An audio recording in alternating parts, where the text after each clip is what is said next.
How's everyone doing today? It's Darren, Spoon River Bend Acres, and we're actually in the kitchen today. I went down, kind of where I keep all the maple syrup. I've had some people ask about it, how much more I had left, and I didn't think I had that much left until you start looking at how much you really have left.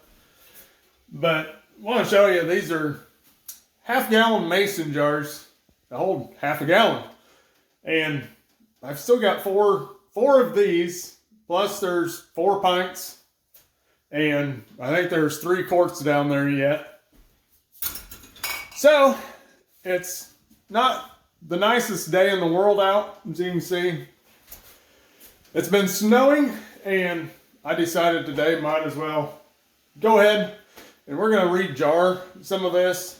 And over the weekend, my wife, she loves her maple sugar for her coffee. I actually made some cookies out of this, and it was pretty good. Let me know if you guys want me to make a video showing you how to do the maple sugar. It's not hard, it's just time consuming. But today, I think we're gonna go ahead, we're gonna reheat up this maple syrup. We get it up to about 185, 190. I don't wanna go over 190 though. It's just kind of my experience with it and our elevation and everything. If I go over 190, then it's going to start reproducing nitre and all that, sugar sand, whatever you want to call it. And so I try to say about 190. But we decided, my wife and I were talking, and I think what we'll end up doing is we're going to gift some of this away to like the kids, teachers, the babysitter, gift some out. And it came up today, like what our plan was for this upcoming year with the maple. And I can't sell it because I don't have my cottage license or any of that. So that's why we're going to gift a whole bunch of this out. And I've been giving it to different people, and everyone loves it. And so I think that's something my wife and I were going to look into. Get a cottage license, that way we can start selling this, because this year, anyone that does maple syrup, it's hard not to get a little bigger every year. And once you get that initial purchase of the pans and all that, like more taps and that stuff don't really cost you that much more money. So I don't know, we need our cottage license so that way we can sell it. But all we're doing right now, I got jars in here boiling. In here, they're just boiling in water. I kind of semi-cover them. I don't know how well you're going to be able to see in there, but I just kind of semi-cover it with water. We want to get those up, get them steamed really good to kind of kill off any bacteria and any of that. And like I said, we're going to get our maple syrup back up to about 185, 190. And once we get that to that point, we just want to maintain it because it has to stay there in order to jar it safely, to can it safely, I guess you should say. I've learned the hard way. That's kind of your number you want to hit. So stick around, I'll show you guys kind of this process. This is what I found works best for me, is I jar it in these half-gallon ones, can it, and then when I want, I can recan, or we just pull those jars out and just start using it. I'll give some to my dad, some to my brother, and then of course ours. So however you want to do it, that's just one way of doing it. So we got all of our jars out of the boiling water. I got the lids are in the water, getting hot. But right now we're about 175 degrees, and it's been 15-20 minutes. So it doesn't take long to get the syrup back up to temperature, get it back hot again. So that way you can recan it. So like I said, this is what works for us. As soon as that gets hot enough, we'll crank this clear down, and then we'll start filling jars. All right, so our syrup is pretty much almost there. If I can find the ladle. There we go. So we're about 185 right now. So I'm going to turn that down to low. And we're going to get I want to do all these small ones first because these are the ones that we're going to give away. So let's just go ahead and get these guys done and out of the way. And this syrup is extremely hot, so usually I would have my heat-proof gloves on, but we're trying this a little differently today.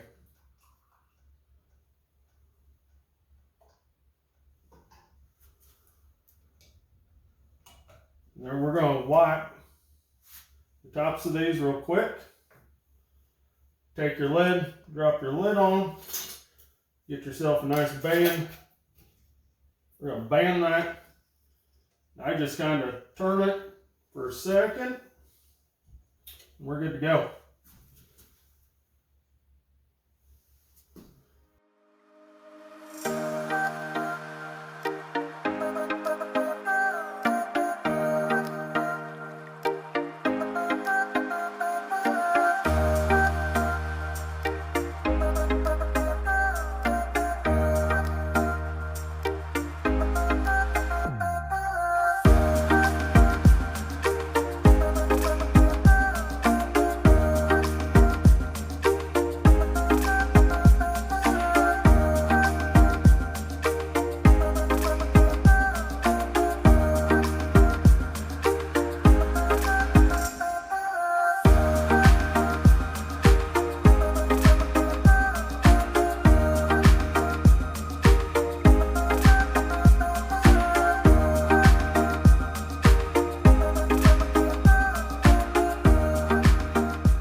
All right, wipe these, get that on there, quick spin.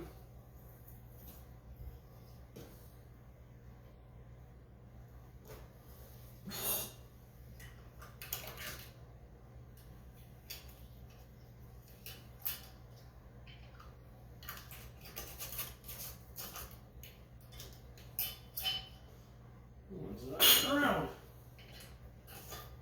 There. So now I'm going to go back through and just make sure all these lids are on. Yeah, that's it, they're all tight. So that's kind of what I do.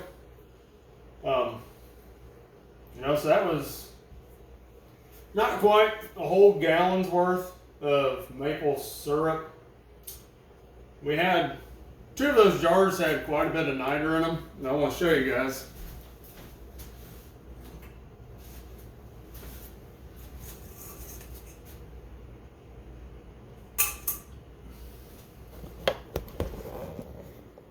So that's how much nitre I had with the syrup. I was trying this to see how well it would work, and I don't know. I don't think it's going to work overly well. For what I was thinking, like, oh, it'll just filter down through there. Not really happening, so I'll probably just end up pitching that. But as you can see, we got these 3 pints, and then we got 8 half pints. And like I said, pretty much all these will get given away, all these. These, my dad needs more, so does my brother, so these will go to them.